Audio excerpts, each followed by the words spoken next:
to our third speaker, who is Edwin Wong. He researches the role of chance and uncertainty in theatre and in life. He is the author of the risk theatre model of tragedy. Risk theatre is an exciting new theory of tragedy where risk is the dramatic fulcrum of the action. Wong sponsors the Risk Theatre Playwright Competition, hosted by Langham Court Theatre. It's the largest tragedy competition in the world. He studied ancient theatre at Brown University and blogs on the impact of the highly improbable at melpomoneswork.com. He lives in Victoria, Canada, and his paper today is entitled Aeschylus' 7 Against Thebes, Probability and a New Theory of Tragedy. Thank you, Sophie, and thank you everyone for coming to our panel. If there's any issues with the internet, with my voice coming through, I can see the chat box. It's just on my right. Type in and then I'll see what I can do. I'd like to tell you about my new theory of tragedy called risk theatre. In risk theatre, risk is the dramatic fulcrum of the action. To illustrate it, I'll use a play full of gambling references and high-risk action. Aeschylus' 7 Against Thebes. Drama, risk theatre argues, dramatizes risk. Comedy dramatizes upside risk. Tragedy dramatizes downside risk. Tragic heroes are gamblers who gamble with something other than money. They make delirious bets that trigger devastating, low probability, high consequence outcomes. Audiences ask, how did such a good bet go awry? To begin a risk theatre read, look for a bet where much is at stake. High stakes entertain. When you go to the casino, you don't go to watch nickel and dime bets. You go to watch the heroes at the no-limit tables who lay down dignity, honor, or compassion, the milk of human kindness. You go to experience the emotions of anticipation and apprehension. Anticipation for the magnitude of their wagers, and apprehension for how they blow up. Even though heroes are smart, swift, and well accoutred, they lose all. To see how they had every expectation of being crowned the ivy, yet lose all, evokes wonder. What's the bet in 7? As civil war rages, Eteocles bets the gods are on his side. It's a high-risk bet, as Thebes' existence hangs on the line. It's a good bet, as he's defending native shrines from foreign aggressors. Why wouldn't the gods be on his side? How will Eteocles know the gods are on his side? In this play, 7 attacking captains are posted by lot, in other words, randomly, to Thebes' 7 gates. Eteocles, in turn, draws 7 lots to post 7 defenders. By drawing lots, he entrusts the outcome to the gods. If the gods smile, the matchups will be favorable. If the gods turn away, the matchups will be unfavorable. Through the crack that is probability and chance, the gods reveal their intent. I follow Fritz Gregor Hermann's conjecture that a stage direction instructing Eteocles to draw lots on stage was lost in transmission. Hermann's conjecture solves the problem of the tenses as Eteocles shifts between future, perfect, present, and aorist when announcing the defenders. Before, commentators were divided. Some thought he decided the postings prior to the shield scene. Others thought he decides during the shield scene. And yet others thought he decided some before and some during. If Eteocles draws lots on the stage, he can easily shift between tenses because he can be speaking before he draws the lot, as in, I will announce the winner, as he's drawing the lot, as in, I see the winner is, or after he's seen the lot, as in, a winner has been chosen. Not only does the conjecture rehabilitate the shield scene, rebuked for being static, but it also heightens the suspense. Drawing lots is dramatic in itself, a device Aeschylus would revisit in the Oresteia. Do the random matchups favor Eteocles? In aggregate, yes. Take the first gate, where the attacker shouts out impieties. Eteocles just happens to draw a defender who is, quote, a noble man who honors the throne of reverence, end quote. Or, take the fourth gate, where the attacker bears an image of Typhon on his shield. By a strange synchronicity, Eteocles draws a defender who has Zeus, Typhon slayer, emblazoned on his shield. Eteocles, pleased at this stroke, invokes Hermes, the god of luck, saying, quote, Hermes, by divine reason, has matched this pair, end quote. Through the crack in randomness, the gods reveal their will. Additional subjective cues hearten Eteocles. There's the enemy's disarray. Their morale is so low that they prepare their obituaries. One of the captains says outright, I'm going to die. Dark omens hang over them. They harangue one another. Contrast this with the chorus of Theban women who function as a sort of barometer of morale within the city. They start by singing the fall of Thebes, but by the first stasimon, they sing the ode to joy. From the matchups to the unfolding action, Eteocles has subjective reasons to believe. Eteocles also has objective reasons to believe. With 7 attackers, 7 defenders, and 7 gates, the worst case scenario is buried deep in the odds. The worst case scenario happens if he confronts his brother at the 7th gate. At the final gate, substitutions would no longer be possible, as all the captains are posted. Kindred blood would spill. It's a worst case scenario because there are rituals to purify spilt blood, but no rituals to purify spilt kindred blood. We can use this play to prove the theory of risk theater because with 7 attackers, 7 defenders, and 7 gates, all the possible permutations of the attackers and defenders fall under the rules of probability. When Birnam Wood came to Dunsinane Hill, we felt it was a low probability, high consequence event, but failed to quantify it. When the detective on the trail of regicide finds out that he himself was the regicide, we felt it was a low probability, high consequence event, but failed to quantify it. Because of Seven's unique construction, it's the one play in the entire canon where we may calculate the odds of what did and did not happen. With these odds, we may prove the risk theater hypothesis. Let's do the math. Mathematically, the likelihood of a compound event is the product of its individual probabilities.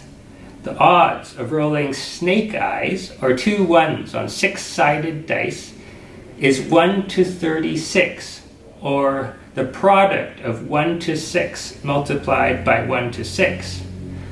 On that analogy, the odds of the worst case scenario are 1 to 49. The product of Polynices' odds, 1 to 7, and Eteocles' odds, also 1 to 7, of going to the final gate.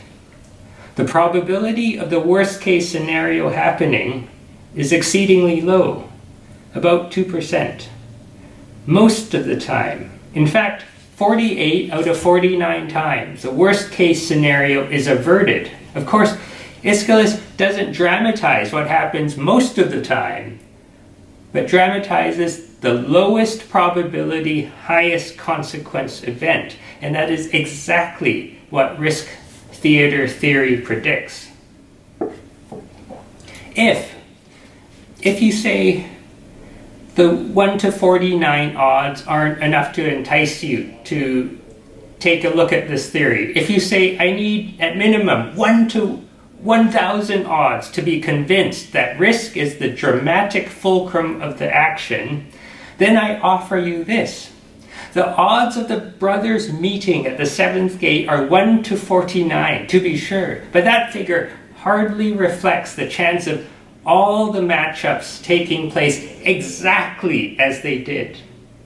The play, argues Gilbert Murray and others, is structured so that the matchups from gates 1 to 6 bolster Eteocles' confidence, with the result that when he falls from a greater height.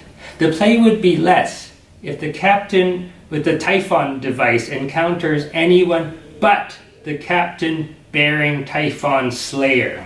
The question we need to ask then is, what are the odds of all the matchups taking place exactly as they did? This is a fascinating question that has not been asked till today. According to the law of permutations, the formula to find out how many unique arrangements there are with 7 captains at 7 gates is 7 factorial, or 7 times 6 times 5 times 4 times 3 times 2 times 1, which equals 5,040. Since there are 7 attacking and 7 defending captains, to find out how many unique pairings exist at 7 gates, multiply 5,040 by 5,040. With 7 gates, 7 attackers, and 7 defenders, 25,401,600 permutations are possible. The odds, therefore, of Eteocles being raised up from gates 1 to 6, only to be struck down at gate 7, are 25,401,599 to 1 against. Aeschylus has transformed the fated outcome, known to all, into an exceedingly improbable event. And this is exactly what the theory of risk theater predicts. If Birnam Wood coming to Dunstan Hill couldn't convince you, if the uncanny reunion of Oedipus with the Corinthian messenger and the shepherd couldn't convince you, then I hope today's reading convinces you that the function of tragedy is to dramatize low probability, high consequence risk events. I give you over 25 million reasons to believe. This concludes my reading.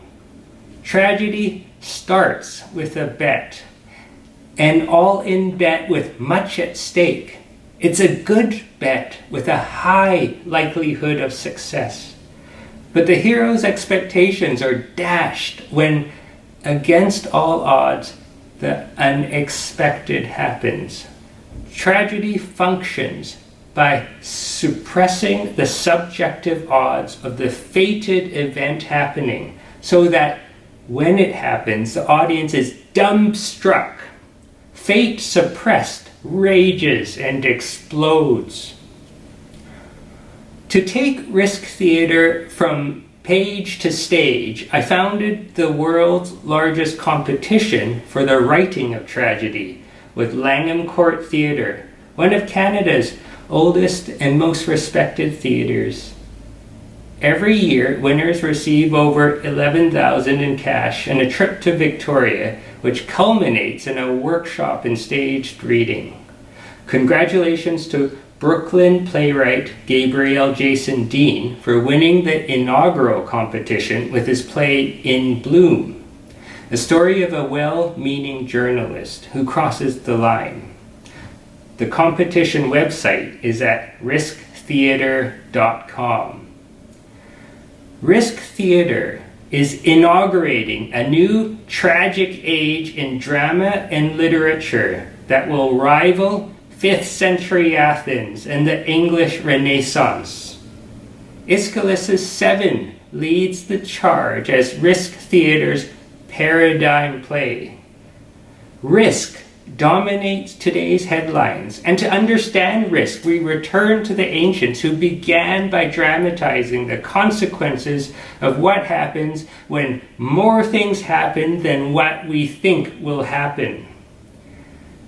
Risk Theatre is literary theory's finest hour in the 21st century because it recalls something that has been forgotten so long, namely that risk is the dramatic pivot of the action.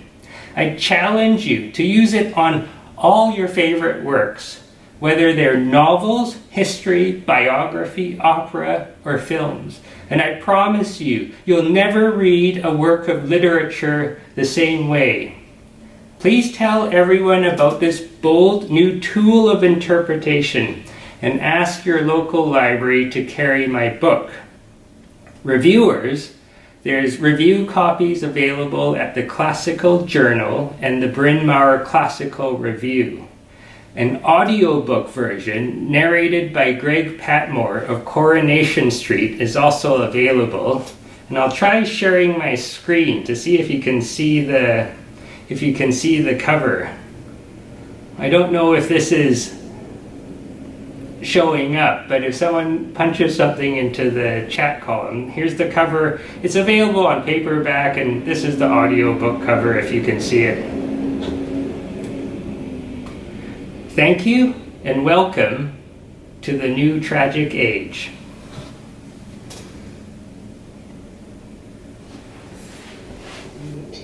Thank you very much indeed. Well, an interesting and thought-provoking paper, really quite unlike things I've heard before at CAMWS, so thank you so much for that. I certainly have questions to ask you, but I see already an anonymous attendee has written in. So let's start with this one. And that anonymous attendee says, how does the probability that the outcome of the seven will astound the audience, I guess maybe who already know the outcome before they enter the theatre? All the action in the play seems to... Aeschylus begins by asking whether the gods are on his side. And you compare the action inside the city, which starts off in disarray, and then bit by bit you see him calming down the chorus, which is sort of a barometer of what's going on inside the city. So in the beginning, the chorus is really upset, but then by the end of it, they're singing a song of victory. But outside, you see the disarray of the attackers. They're attacking before the omens go good. They're infighting amongst each other. And then there's the shield scene itself, where the matchups just perfectly seem to go Aeschylus' way. So I think when the audience sees how everything inside the city, outside the city, these matchups which just magically favor Aeschylus. So when the matchup is the attacker has Typhon on his shield and the defender has Zeus, which put that mountain on top of Typhon, then that's like mythology telling you your guy's gonna win. So Aeschylus gets heartened, and I think the audience gets swept along with that go fever that Aeschylus is going to prevail. And then at gate 6, like so much has gone Aeschylus' way that he's just crowning himself in the ivory and thinking what to do on celebration day. And at that moment, we hear that, oh, it's your brother at the seventh gate, and then he's just cast down. Does that help with the question? Perhaps our anonymous attendee will get back to you. In the meantime, we have another question from Jennifer Starkey, who says, this is kind of a fun way to think about tragic plots. I'm wondering what it means for our assessment of the characters as characters. That is, does Aeschylus become a victim of chance or the gods? Or do we admire or pity him because he's super unlucky? Should we hold him responsible for the outcome of his bet? Is he even aware that he's making a bet? Is he being irresponsible? Even though it isn't quantified, Sophocles' Oedipus Tyrannus obviously invites the same kinds of questions. Oh, yeah, I invite you to look at all these tragic protagonists as gamblers. So in 7, Aeschylus' bet is that he bets that the gods are on his side. And through the shield scene, he'll see if his bet is successful. And then we can look at other tragedies too. So Euripides' Bacchae. So Pentheus there, his bet is good. Like usually when some hobo comes into town spreading a seditious cult and stealing away all your townsfolk into the woods, it's not God. But so Pentheus makes a bet that it's just some hobo coming into town and he's going to prevail. But because tragedy dramatizes the impact of the highly improbable, this time actually it is God. So he loses that bet. Or one more example, a Renaissance tragedy, Macbeth. Macbeth bets that he's got these supernatural things helping him and that he can become king.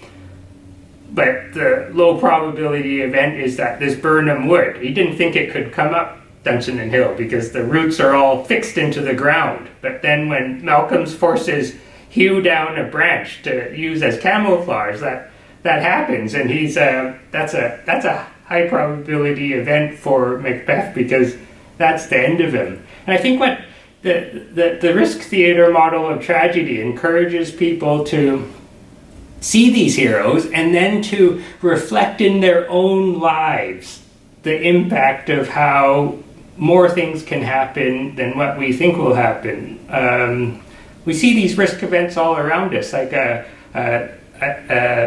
developing this vaccine. We need this vaccine today to help out everyone. But there could also be unintended consequences by developing too fast. So this is actually a really good example, the vaccine. We're in a moment in time where we have to make a wager, like it's an all-in wager to develop this vaccine as fast as possible. We don't have a choice. And it's like these heroes, Aeschylus, he has to make the bet. He's just in that moment. Or Oedipus, he has to make the bet that he can solve the riddle because there's a plague in his town. So all these heroes, they're like us trying to make a vaccine and come up with solutions. And if we look at tragedy in this way, it will help us grapple with risk in our own everyday lives. That's impacting everyone like so much today. Thank you. Yeah, the things we thought would happen didn't happen, and vice versa.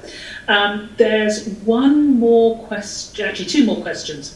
This is a long one from John Esposito. I don't know if you want to open the Q&A yourself so you can follow along, but let me read it out for everyone's benefit.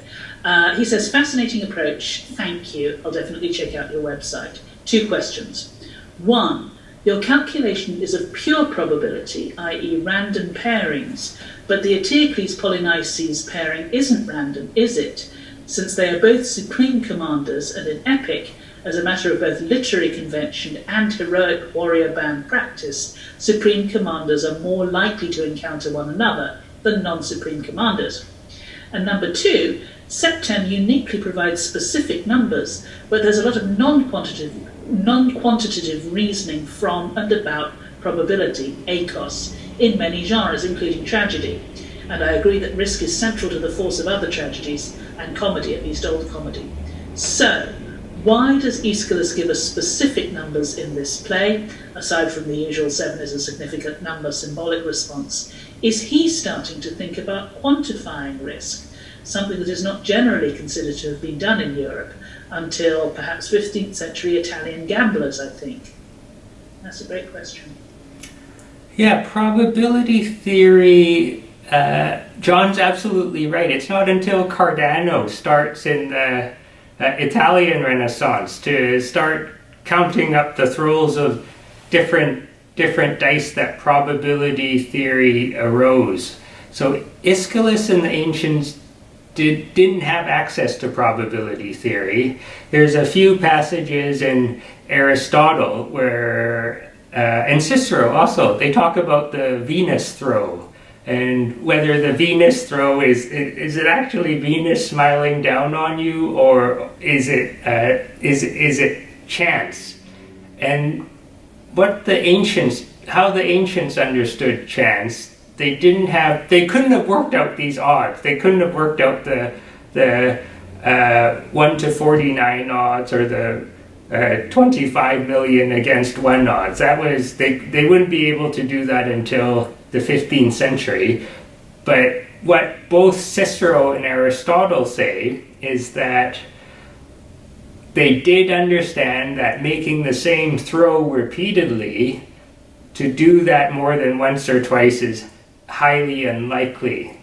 So I think we have this city with we have this myth with the 7-gated city and the 7 attackers and the 7 defenders, and I think Aeschylus knew enough that the fated outcome, if he maneuvered the attackers and the defenders coming together as a process where you draw lots, he could create a play that makes the fated event seem highly unlikely and buried deep in the odds. And I think his audience would have had enough knowledge of chance to have grasped that. Thank you. We have time, I think, for one more, and this is your original question of the anonymous attendee, who clarifies their first question by saying, the point of my first question was that for the original audience, who presumably knew the outline of the myth, the probability that the Argives would prevail or that Eteocles wouldn't kill each other was 0. Oh, absolutely.